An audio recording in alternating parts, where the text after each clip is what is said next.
Hello friends, welcome to Tech Greens. In the continuation to our series on Hadoop tutorial, today we'll see what is combiner. And before we proceed guys, I'll request if you like this video, do subscribe to the channel and hit the like button, and please leave your comments and feedback. And if in case you want a video on a specific topic, do leave your comments and let us know. So guys, let's start.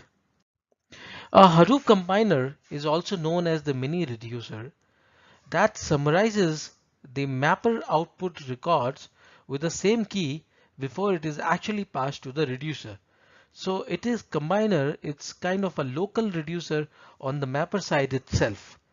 And the reason why do we need combiner in the Hadoop world is whenever we do a MapReduce job on a large data set, Mapper produces a big set of key value pairs, and these intermediate key value pairs need to send to the reducer over the network. So this creates a lot of network overhead and enormous amount of network congestion. To solve this particular problem, we can use combiner. Combiner is a local reducer on the mapper side itself so that it can perform some of the reducer tasks. So and um, aggregate the key values at the mapper side itself so that the data which would be required to send to the reducer would be comparatively less and hence will help us in reducing the network congestion.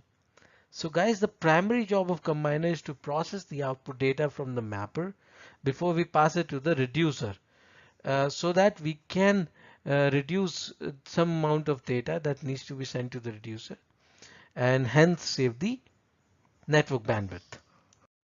So guys, let's try to understand how the MapReduce will run. Here in this case, we're not using combiner. It's a typical uh, word count problem.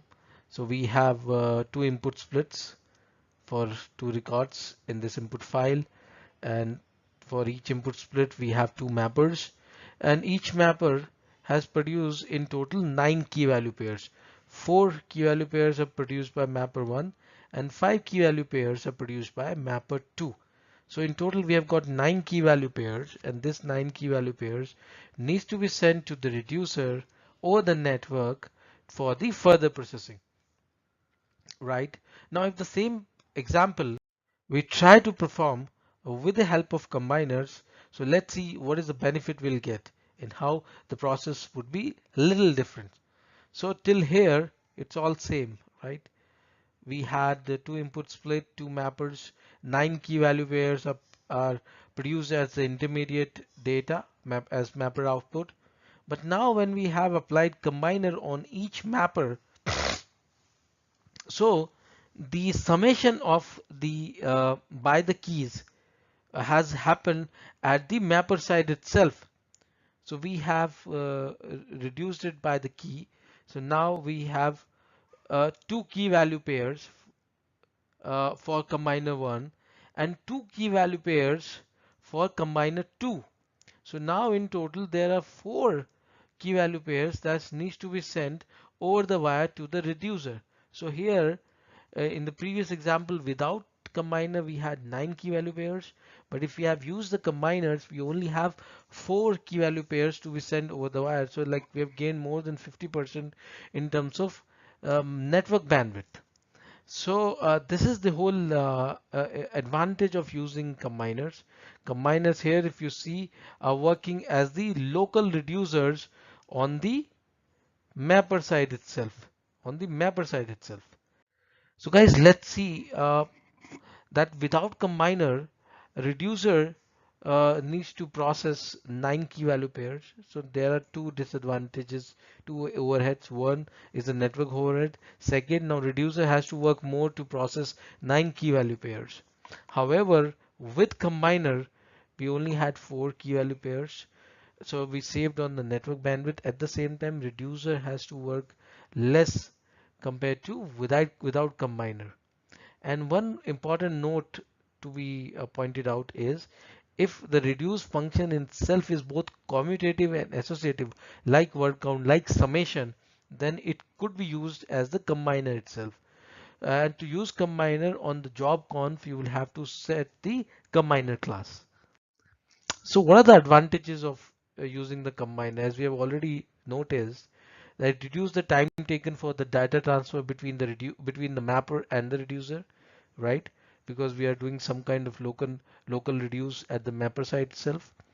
It decreases the amount of data that needs to be processed by the reducer. Obviously, from 9 key value pairs, we been able to reduce it to 4 key value pairs. And the combiner does helps in improving the overall performance of the reducers and does help in improving the performance of the overall MapReduce job we are doing. But there are a couple of disadvantages and situations where combiner would not be useful. So specifically, uh, combine MapReduce jobs cannot reduce on the Hadoop combiner execution because there is no guarantee that the combiner would run or not. And guys, this happen in the cases where data to be run by combiner is not following the rules of commutation and associativity. So in that case, the system is smart enough to not run the combiner altogether. So that's why MapReduce job cannot depend on Hadoop combiner. Also, when the combiner is applied in the local file system, the key value pairs which are produced by the combiner are saved in the Hdfs. As they are saved in Hdfs, they become expensive because you will have to now create 3 replicas for each key value pair of each block of data you're trying to save in Hdfs. So that becomes expensive in terms of disk input output. So we'll have to take care of the trade-off that when we are trying to apply the combiner, we'll have to see that what is the exact advantage we are getting out of it. But most of the time in the cases, combiner would be hugely useful. So guys, that's it in this particular video about combiner in MapReduce. Let's quickly conclude about the combiners. Combiners can play and plays a very key role in terms of reducing the network congestion, and hence it helps us to improve the overall performance of the MapReduce job we are doing.